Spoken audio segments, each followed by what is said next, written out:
کے نبی نے نماز تہجد ادا فرمائی، صحابہ نے بھی نماز تہجد ادا فرمائی۔ ادا فرمانے کے بعد میرے نبی نے ہاتھ اٹھا دیا آسمان کی طرف اور دعا کرنا شروع کر دی، اے پروردگار عالم، اے میرے رب، اے پروردگار عالم، تو میرے ان امتیوں کو زیادہ دولت عطا مت فرمانا جو مجھ سے محبت کرتے ہیں۔ نبی فرما رہے ہیں میرے امتیوں کو زیادہ دولت عطا مت فرمانا جو مجھ سے محبت کرتے ہیں۔ اللہ کے نبی کیا فرما رہے ہیں؟ غریبوں کے تعلق سے فرما رہے ہیں میرے رب ان کو زیادہ دولت مت دینا جو مجھ سے محبت کرتے ہیں۔ نبی کہہ رہے ہیں جو مجھ سے محبت کرتے ہیں انہیں زیادہ دولت مت دینا۔ صحابہ کہتے ہیں یا رسول اللہ آپ ایسی دعا کیوں کر رہے ہیں؟ تو میں اس لیے کر رہا ہوں کہ اس دل میں ایک ہی محبت رہ سکتی ہے، یا تو دنیا کی محبت ہوگی یا نبی کی محبت ہوگی۔ میں نہیں چاہتا کہ میرے چاہنے والے کے دل سے اس کے نبی کی محبت نکل جائے۔ نعرہ تکبیر، نعرہ رسالت، علماء اہل سنت، جشن غوث الورا کانفرنس، علامہ مفتی منظم صاحب قبلہ ازہری، نعرہ تکبیر، نعرہ رسالت۔ جواب نہیں۔ اللہ کے پیارے نبی نے کیا دعا فرمائی؟ مجھ سے چاہنے والوں سے، مجھ سے محبت کرنے والوں کو اے پروردگار عالم زیادہ دولت عطا مت فرمانا، اس لیے کہ دولت جب آتی ہے انسان سیکولر ہو جاتا ہے۔ دولت جب آتی ہے تو اس کو کوئی فرق نہیں پڑتا کہ نماز یہاں پڑھنی ہے یا یہاں پڑھنی ہے۔ میرے بھائی، نماز پڑھنے کے لیے سب سے پہلے امام کا صحیح عقیدہ ہونا ضروری ہے۔ اگر امام کا عقیدہ صحیح نہیں ہے تو تمہاری نماز ادا نہیں ہو سکتی ہے۔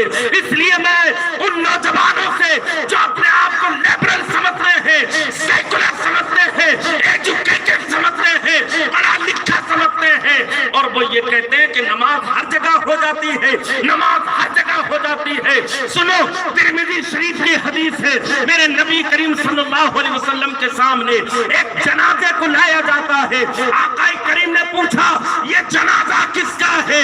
لوگوں نے بتایا یہ فلاں شخص کا جنازہ ہے۔ تو میرے نبی پیچھے ہٹ گئے۔ صحابہ نے کہا یا رسول اللہ آپ جنازے سے پیچھے کیوں ہٹ گئے؟ میرے نبی کہتے ہیں یہ شخص وہ ہے جو میرے عثمان کو گالی دیتا تھا، میں اس کی نماز نہیں پڑھ سکتا ہوں۔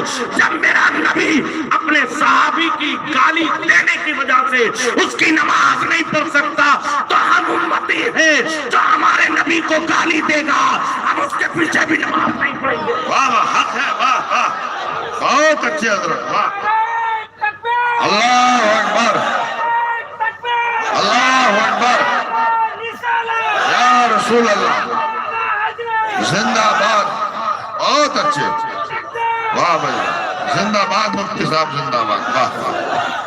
جو ہمارے نبی کو گالی دے گا ہم اس کے پیچھے نماز نہیں پڑھ سکتے۔ لوگ کہتے ہیں نماز تو سب جگہ ہو جاتی ہے، سب جگہ داڑھی اور پگڑی والے ہیں، سب جگہ بڑے بڑے جبے اور دستار والے ہیں۔ ہم نے کہا بالکل آپ صحیح کہہ رہے ہیں، شیطان نے بھی بڑی عبادت کی تھی، شیطان سے بڑا عبادت گزار کوئی نہیں ہے۔ میں آپ کو ایک جملے میں ساری فلسفہ سمجھانا چاہتا ہوں۔ مسلمانوں، اللہ تمہاری عقلوں کو سلامت رکھے، میرے جملے کو کیچ کرنا، تمہیں پتہ چل جائے گا کہ تعظیم نبی کتنا ضروری ہوتی ہے۔ میں آپ سے پوچھتا ہوں آپ دن میں 5 مرتبہ اللہ کی نافرمانی کرتے ہیں، کبھی آپ پر لعنت کا توق ڈالا گیا، کبھی آپ کو ملعون کہا گیا، کبھی آپ کو راندہ درگاہ کیا گیا، کبھی آپ کو مردود قرار دیا گیا، کبھی آپ کو کافر اور مشرک قرار دیا گیا۔ آپ دن میں 5 مرتبہ اللہ کی نافرمانی کر رہے ہو، لیکن پھر بھی آپ نہ کافر ہو، نہ مردود ہو، نہ ملعون ہو، بلکہ ایک سنی صحیح العقیدہ مسلمان ہو، نبی کے چاہنے والے ہو، اور اس کے باوجود بھی اللہ نے آپ پر کوئی عذاب نازل نہیں کیا، لیکن شیطان نے صرف 1 مرتبہ انکار کیا تھا۔